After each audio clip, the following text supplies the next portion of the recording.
ऐसा ना हो कि हम आपके घर काम कर रहे हैं और आप ही की निंदा बाद में करें। अरे महाराज क्या बात कर दो, तो एक नंबर का बेकार है।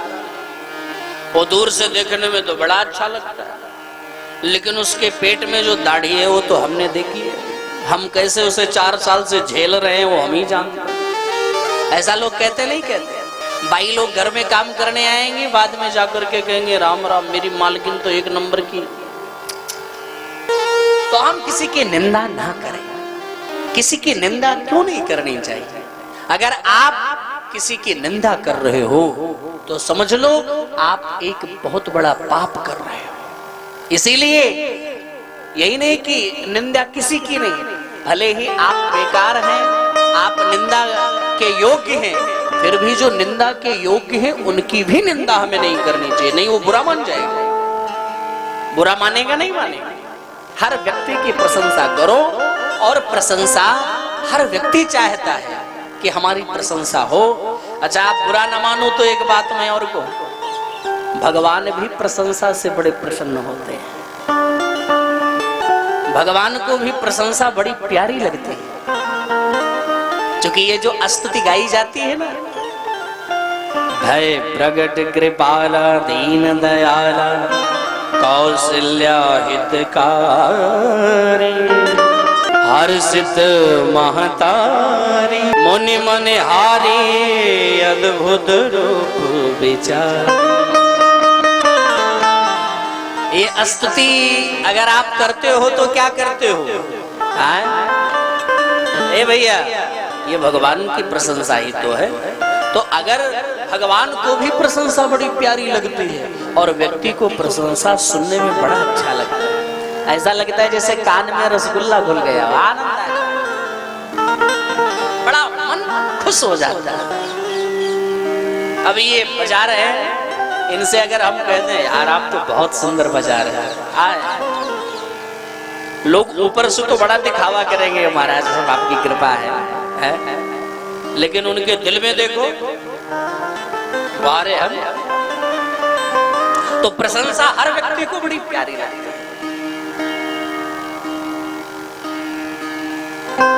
तो इसलिए जो निंदा करने के योग्य है उसकी भी निंदा नहीं करनी चाहिए, नहीं वो बुरा मान जाएगा।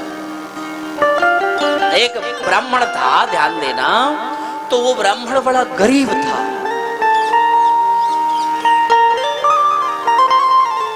तो अपने गुरुदेव के पास गए, तो गुरुदेव ने बताया यही बात कि बेटा निंदा करना गलत है।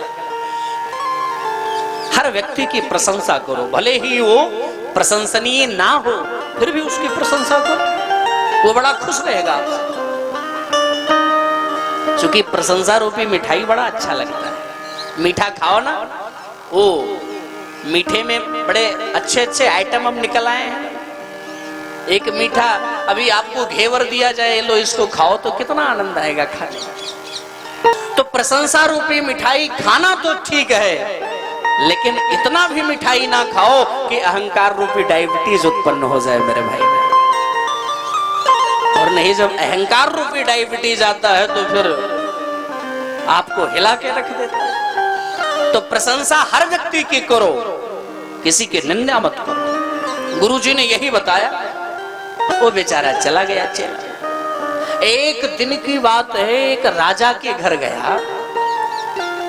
राजा से हाथ पैर जोड़ करके कहा महाराज मैं बड़ा गरीब हूँ और मुझे अपने घर में नौकरी के लिए रख लीजिए, जिससे हमारा परिवार भी चलता रहे और मैं आपके घर काम करूँ।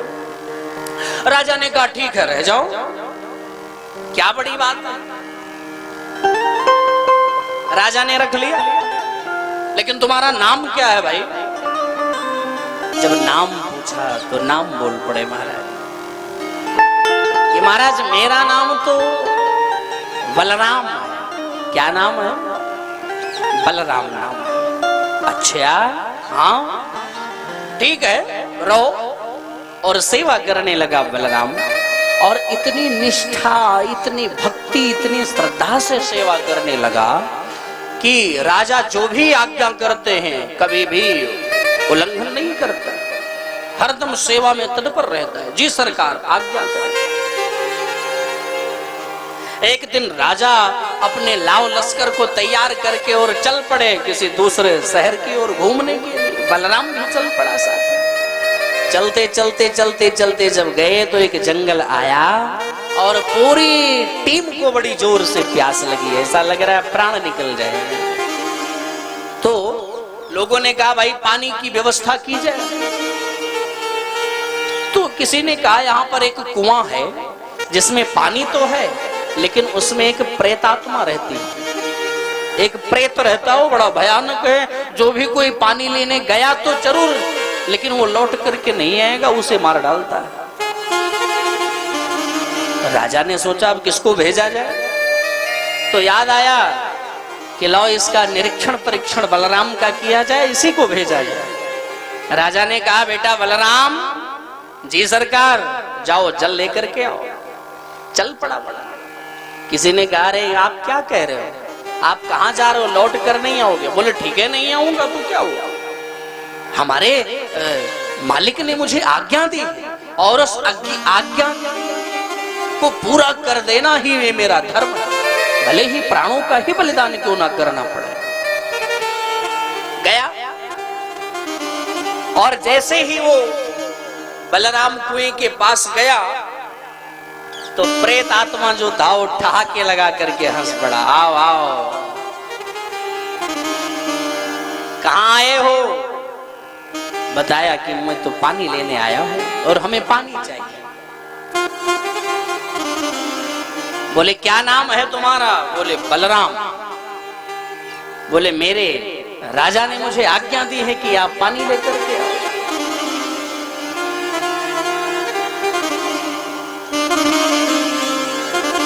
बोले एक बात मैं आपसे पूछूं बलराम। बोले क्या? बोले ये बताओ मैं कैसा दिख रहा हूं? प्रेत ने क्या पूछा बलराम से? मैं कैसा दिख रहा हूं? अच्छा एक बात बताओ, प्रेत किस प्रकार का दिखेगा? क्या वो सुंदर दिखेगा? वो तो महाबेकार दिखेगा, भयानक दिखेगा।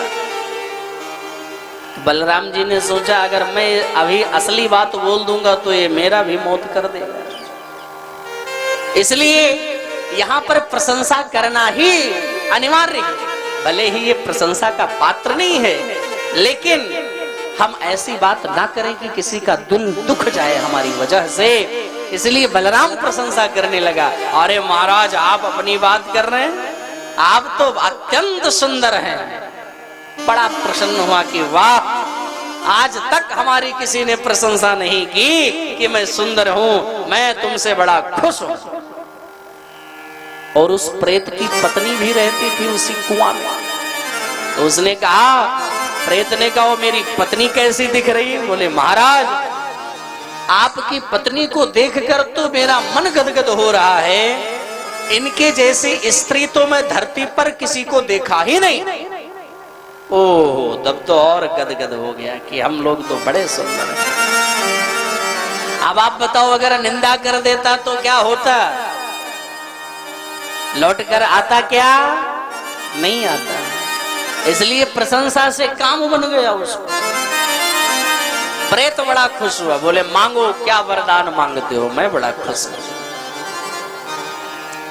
बोले मैं वरदान और कुछ नहीं मांगूंगा, मैं आया था पानी लेने के लिए, पानी लेकर के जाऊंगा, लेकिन एक ही वरदान मांग रहा हूं। बोले क्या? बोले आप इस स्थान को छोड़ करके यहां से चले जाओ। बोले क्यों? बोले इसलिए कि हमारे जैसा सत्यवादी तो कोई हमेशा रहता नहीं है। अब कोई आया और झूठ मूठ कर आपकी प्रशंसा ने कोई झूठा बोल दिया कि आप सुंदर नहीं हो तो आप उसे मार दोगे। तो इस रास्ते से हर व्यक्ति प्यासा भूखा निकलता है। इसलिए हम ये चाहते हैं आप दूसरे स्थान पर अपनी पत्नी सहित चले जाओ और उसको परम पावन पुनीत छोड़ दो, जो आए वो जल ग्रहण करे। बोले ठीक है बलराम जी, मैं जा रहा हूँ, आपको ये वरदान देता हूँ कि मैं जा रहा हूँ, आप प्रेम से पानी पियो। बलराम जी पानी लेकर के बोले हम अकेले नहीं, चलो खूब स्नान करो, खूब पानी पियो। प्रेत चला गया। राजा ने बलराम की बुद्धि को देख करके तुरंत मंत्री पद का भार सौंप दिया। बोल भक्तवत्सल भगवान की। ऐसा भाव हमारा होना चाहिए मेरे भाई बहन। हम हर व्यक्ति की प्रशंसा करें, निंदा हमें किसी की नहीं करना चाहिए। हमारे भाई बोलने से अगर कोई दुखी हो जाए तो हम ऐसा कार्य ही क्यों करें।